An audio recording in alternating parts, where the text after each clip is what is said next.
ഓണം പ്രമാണിച്ച് വമ്പൻ ഓഫറുകൾ നിങ്ങൾക്കായി ഒരുക്കിയിരിക്കുന്നു. എല്ലാം ഞങ്ങളുടെ സ്വന്തം പണിശാലയിൽ നിർമ്മിക്കുന്നതുകൊണ്ട് നിറഞ്ഞ ഗുണനിലവാരത്തിലും ക്വാളിറ്റിയിലും നൽകാൻ ഞങ്ങൾക്ക് കഴിയുന്നു. ഡിസോക്കോ furniture, Vandoor, Vellampuram. Nilambur municipal league നേതൃത്വത്തിനെതിരെ ഒരു വിഭാഗം പ്രവർത്തകരുടെ പടയൊരുക്കം. നഗരസഭാ തെരഞ്ഞെടുപ്പിന് മുൻപേ മുസ്ലിം ലീഗിലെ ഒരു വിഭാഗം പ്രവർത്തകർ നിലമ്പൂരിൽ യോഗം ചേർന്നു.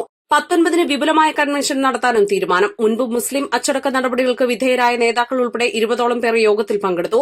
മുൻ നഗരസഭാ കൌൺസിലർമാരായ അടുക്കത്ത് ഇസ്ഹാഖ്, മുജീബ് ദേവശ്ശേരി, മുസ്ലിം യൂത്ത് ലീഗ് മുൻ ഭാരവാഹി നിയാസ് മുതുകാട് ഉൾപ്പെടെ പങ്കെടുത്ത യോഗമാണ് നിലമ്പൂർ യൂണിയൻ ഹോട്ടലിൽ നടന്നത്.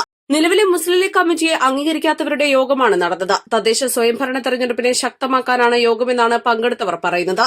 തെരഞ്ഞെടുപ്പ് പ്രഖ്യാപനം അടുത്ത സാഹചര്യത്തിൽ പാർട്ടിയിൽ നിന്നും മുൻപ് അച്ചടക്ക നടപടിക്ക് വിധേയരായവർ പുതിയ കൂട്ടായ്മയുമായി രംഗത്ത് വരുന്നത് ലീഗ് നേതൃത്വത്തിന് തലവേദനയാകും. മുസ്ലിം ലീഗിനുള്ളിലെ ചേരിപ്പോരിനെ തുടർന്ന് 2020-ലെ തദ്ദേശ സ്വയംഭരണ തെരഞ്ഞെടുപ്പിൽ മുസ്ലിം ലീഗിന് നിലമ്പൂർ നഗരസഭയിൽ ഒരു സീറ്റ് പോലും ലഭിച്ചിരുന്നില്ല. ഇതിനെ തുടർന്നാണ് പാർട്ടി അന്ന് കടുത്ത അച്ചടക്ക നടപടി സ്വീകരിച്ചിരുന്നത്. ഇന്നലത്തെ യോഗത്തിൽ പങ്കെടുത്ത ഭൂരിഭാഗം പേരും നിലവിൽ പാർട്ടി ഭാരവാഹിത്വത്തിലില്ല. എന്നാൽ മുസ്ലിം ലീഗ് പരിപാടികളിൽ ഇവരുടെ സാന്നിധ്യമുണ്ടായിരുന്നു. ഇന്നലെ നടന്ന യോഗത്തിന് പാർട്ടിയുമായി ഒരു ബന്ധവുമില്ലെന്നാണ് ഔദ്യോഗിക നേതൃത്വം വ്യക്തമാക്കുന്നത്. East live, Nilambur.